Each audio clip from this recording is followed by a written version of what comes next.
इस कहानी। कस्बा बोबी फैसियो के आखिरी किनारे पर अलग थलग एक उम्र रसीदा बेवा औरत अपने नौजवान लड़के के साथ रहा करती थी। उनका छोटा सा टूटा फूटा मकान पहाड़ी के साथ ही बना हुआ था, जिसमें आराम व आसाइश की कोई चीज नहीं थी। यहाँ शबो रोज बहरी हवाएं चलती रहती थीं। बॉबी फैसियो के माहीगीर उन्हीं तूफानों में अपनी कश्तियां लेकर समंदर में मछलियां पकड़ने जाते थे। दूर समुद्री चट्टानों के पीछे एक धब्बे की मानिद जजीरा सार्डिनिया दिखाई देता था। बुढ़िया का मकान चूंकि एक बुलंद पहाड़ी टीले पर था, इसलिए वहां से सार्डिनिया की खूबसूरत बर्फानी पहाड़ियां और उन पर बने हुए इक्का दुक्का मकानात साफ नजर आते थे। और बाज़ औक़ात तो यूं महसूस होता था जैसे ये मकान परिंदों के छोटे छोटे घोंसले हैं।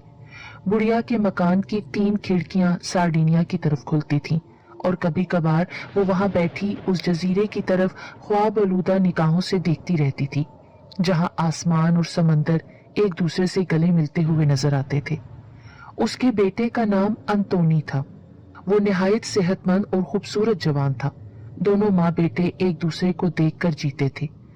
इस मुख्तसर से घर में उनके अलावा एक तीसरा फर्द और भी था, और वो उनकी पालतू कुतिया थी, जिसका कद लंबा, जिस्म दुबला पतला और पंजे काफी तेज और नुकीले थे। वो शिकारी कुतिया थी और कभी कभार नौजवान अंतोनी के साथ शिकार की मुहिम में जाया करती थी। एक उदास शाम का जिक्र है। नौजवान अंतोनी का किसी बात पर एक शख्स निकोलस से झगड़ा हो गया। निकोलस कस्बे बोबी फैसियो का बदमाश था। उसने मुश्तइल होकर लंबा चाकू निकाला और अंतोनी के सीने में घोंप दिया और फिर लड़के की तड़पती हुई लाश को वहीं छोड़कर उसी रात सार्डिनिया की तरफ भाग गया। अंतोनी की लाश रात भर उसी पहाड़ी दर्रे में पड़ी रही। वहां शाजो नादिर ही किसी का गुजर होता था। इत्तेफाकन चंद माहीगीर उधर से गुजरे और उन्होंने पहचान लिया कि लाश बुढ़िया के बेटे अंतोनी की है। वो लाश को बुढ़िया के मकान पर ले आए। बुढ़िया ने अपने बेटे की लाश देखी और देखती ही रह गई। ना उसका जिस्म कांपा, ना उसने चीख मारी और ना उसकी आंखों से आंसुओं की बरखा हुई। वो बस चुपचाप खामोश फटी फटी नजरों से अपने प्यारे बेटे की लाश देखती रही। फिर उसने अपना झुर्रियों वाला हाथ आगे बढ़ाकर अपने बेटे के सीने पर रखा और कसम खाई कि वो इस खून का इंतकाम जरूर लेगी। उसने माहीगीरों और दूसरे लोगों को जो उससे हमदर्दी करने आए थे अपने मकान से चले जाने का इशारा किया। जाओ तुम सब यहाँ से, मुझे तुम्हारी मदद की जरूरत नहीं। तुम मेरा बेटा मुझे वापस नहीं दे सकते, इसलिए जाओ, मुझे अकेला छोड़ दो। मैं अपने बेटे से कुछ बातें करना चाहती हूँ। किसी ने कुछ ना कहा। लोग समझते कि बुढ़िया का दिमाग चल गया है। उन सबकी आंखों में आंसू थे और चेहरे सोगवार। जब सब चले गए तो बुढ़िया ने मकान का दरवाजा बंद किया और अंतोनी की लाश के करीब बैठ गई और धाड़े मार मार कर रोने लगी। कुतिया अपने मरे हुए आका के सरहाने बैठी। उसका जिस्म बेहिस्सो हरकत था। उसने कई मर्तबा मोहब्बत से अंतोनी के सर पर अपना पंजा रखा। वो समझ रही थी कि शायद उसका आका सो रहा है, लेकिन वो इससे पहले तो कभी इस वक्त नहीं सोया था। उसने मुंह उठाकर बुढ़िया की तरफ देखा, जिसका चेहरा आंसुओं से भीगा हुआ था। कुतिया को एहसास हुआ कि इसका आका मर चुका है। उसके हलक से एक लंबी और दिलदोज आवाज निकली, जिससे सारा मकान गूंज उठा और बुढ़िया को यूं मालूम हुआ जैसे अंतोनी की मौत पर मकान के दरो दीवार भी रो रहे हैं। कुतिया के रोने की आवाज मकान के बाहर खड़ी हुई चंद औरतों ने भी सुनी और वो सिसकियां भरती हुई वहां से चली गई। बेचारा अंतोनी, उसकी उम्र ही क्या थी। जिंदगी के सिर्फ 20 बहारें ही उसने देखी और मौत के बेरहम हाथों ने उसे दबोच लिया। अंतोनी की लाश बिस्तर पर पड़ी थी। उसका भूरे रंग का पुराना कोट जगह जगह से फटा हुआ था। सर के बाल नोचे हुए थे। उसका सारा जिस्म, सीना, गर्दन, बाजू और टांगे जमे हुए खून से लथड़ी हुई थी। लेकिन उसे देखकर कोई ये नहीं कह सकता था कि वो मर चुका है। बस मालूम होता था कि वो आंखें बंद किए आराम की नींद सो रहा है। रोते रोते यकायक बुढ़िया चुप हो गई। उसकी आंखें अपने बेटे के चेहरे पर गिरी हुई थी और लब कपकपा रहे थे। शायद वो कुछ चाहती थी और फिर उसकी जुबान से चंद जुमले अदा हुए। कुतिया ने जो ही मालिका की आवाज सुनी, वो भी खामोश होकर उसका मुंह देखने लगी। जैसे समझना चाहती हो कि मालिका क्या कह रही है। मेरे प्यारे बेटे, तुम सो रहे हो, सो जाओ, खूब आराम से सो जाओ। क्या तुम मेरी आवाज सुन रहे हो? मैं तुम्हारी माँ बोल रही हूँ बेटे, तुम्हारी माँ जिससे तुम्हें बड़ा प्यार था और जिसका हुक्म तुमने कभी नहीं टाला था। मैं वही तुम्हारी माँ हूँ और तुम्हारे सामने अहद करती हूँ कि तुम्हारे खून का बदला जरूर लूंगी। अब तुम इत्मीनान से सो जाओ। ये कहकर वो अंतोनी की लाश पर झुकी और अपने सर्द और कांपते हुए होंठों से उसकी खून आलूद पेशानी चूम ली। बुढ़िया जो ही चुप हुई, कुतिया के हलक से रोने की मुहीब आवाज निकली, पर उसने अपना मुंह जमीन में छुपा लिया और चुप हो गई। और इस तरह वो रात बूढ़ी और कुतिया ने अंतोनी के करीब बैठकर रोते धोते गुजार दी। दूसरे रोज अंतोनी को कस्बे बोबी फेसियो के छोटे से गिरजे के कब्रिस्तान में दफन कर दिया गया। चंद रोज तक नौजवान की दर्दनाक मौत का चर्चा लोगों में हुआ और फिर सब भूल भाल गए, सवाए उसकी माँ और उसकी कुतिया के, जो उसकी मौत के गम को सीने से लगाए हुए थी। बुढ़िया के शबो रोज इसी फिक्र में गुजरने लगे कि इंतकाम लेने की सूरत क्या हो। उसे इतना पता चल चुका था कि जिस शख्स ने उसके बेटे को मारा है वो सार्डिनिया के एक गांव लोंगो सार्डो में छुपा हुआ है। ये गांव बदमाशों और गुंडों को पनाह देने के लिए बड़ा मशहूर था और अक्सर जराइम पेशा लोग इंसाफ के हाथ से बचने के लिए लोंगो सार्डो में पनाह लिया करते थे। बुढ़िया न किसी से बात करती और न कहीं आती जाती, बल्कि मकान की खुली खिड़कियों में से एक में बैठकर सारा दिन लोंगो सार्डो की जानिब घूरा करती, जहां उसके बेटे का कातिल छुपा हुआ था। गुस्से से उसके बदन का रुआं रुआं कांपने लगता और आंखें अश्कबार हो जाती। उसकी समझ में बदला लेने की कोई तदबीर न आती थी।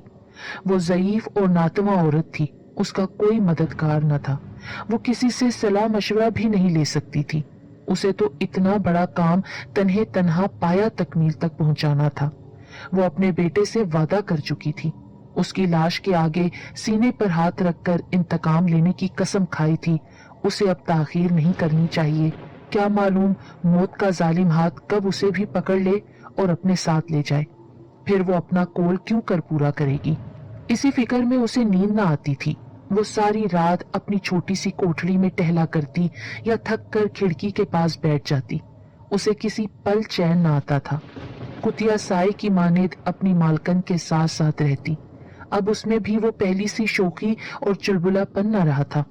वो शाजो नादिर ही भूखती, बस अपनी मालकन के पैरों तले पड़ी सोया करती, या दिल चाहता तो ऊंची आवाज में 2-3 मर्तबा रोने की आवाज निकालती और चुप हो जाती। शायद वो अपने आका को ढूंढती और पुकारती थी। एक रात जब कुतिया इसी तरह अपने मालिक की याद में रो रही थी, बुढ़िया के जहन में इंतकाम लेने की एक अनोखी तदबीर आई, निहायत कारगर और निहायत वहशियाना तदबीर। वो सारी रात उसी तदबीर के मुख्तलिफ पहलुओं पर सोच विचार करती रही और उसे यकीन हो गया कि अगर इस पर अमल किया जाए तो वो कातिल से खातिर ख्वाह बदला ले सकती है। सुबह होते ही वो मकान से बाहर निकली और गिरजे में जाकर कुर्बान गाह के सामने सजदे में गिर पड़ी और खुदा से रो रो कर अपनी कामयाबी की दुआएं मांगने लगी। गिरजे से वापस आकर उसने कुतिया को सहन में बांध दिया और अपनी कोठड़ी में चली गई। उसकी निगाहें सार्डिनिया के साहिल पर गड़ी हुई थीं। उस रोज कुतिया सारा दिन और सारी रात भूखी प्यासी सहन में बंधी रही। पहले तो वो काफी देर तक चुपचाप पड़ी रही, लेकिन जब उसे भूख सताने लगी तो उसने भूख भूख कर सारा मकान सर पर उठा लिया। मगर बुढ़िया अपनी कोठड़ी से बाहर ना निकली और ना ही उसने कुतिया को कुछ खिलाया पिलाया। उससे अगले रोज सुबह वो कोठड़ी से बरामद हुई। उसके हाथ में पानी से भरा हुआ एक प्याला था। वो उसने कुतिया के सामने रख दिया। कुतिया ने पानी पिया और मोहब्बत से दुम हिलाई और अब वो रोटी या गोश्त के चंद लोथड़ों की मुंतजिर थी।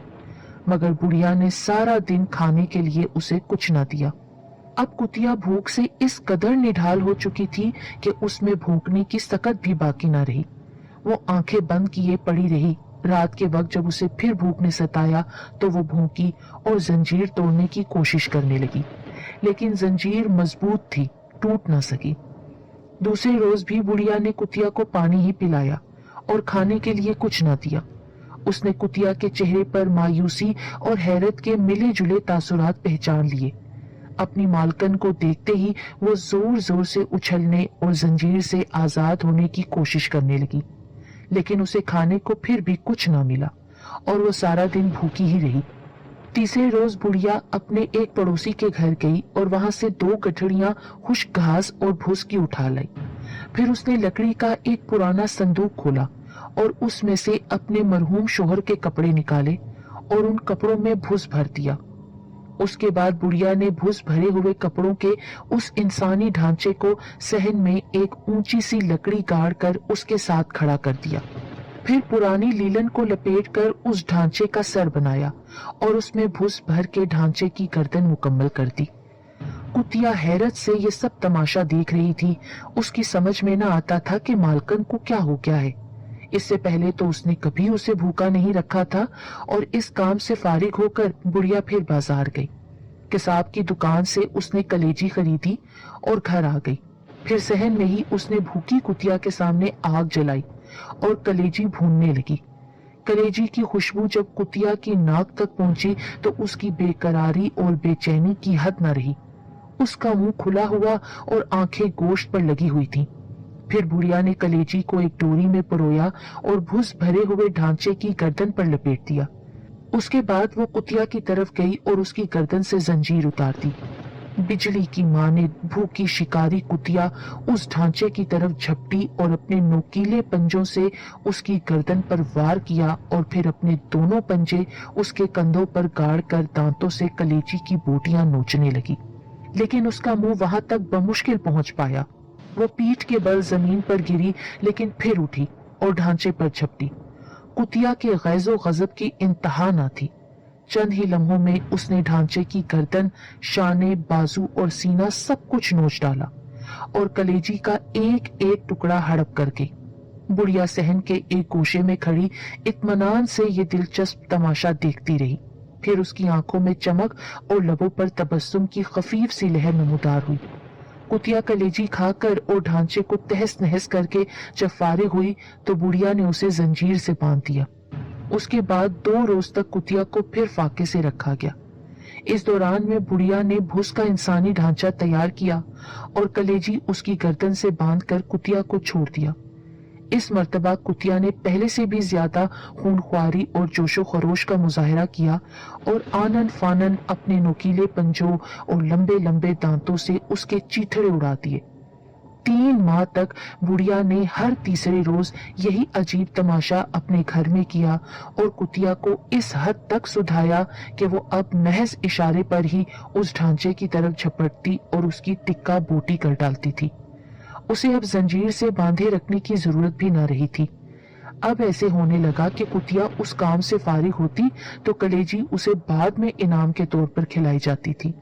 ढांचा जब दोबारा बनाया जाता तो कुतिया एक गोशे में बैठी उसे वहशियाना अंदाज में देखती रहती और जो ही बुढ़िया की उंगली का इशारा मिलता वो अपनी जगह से उछलती और ढांचे पर पल पड़ती।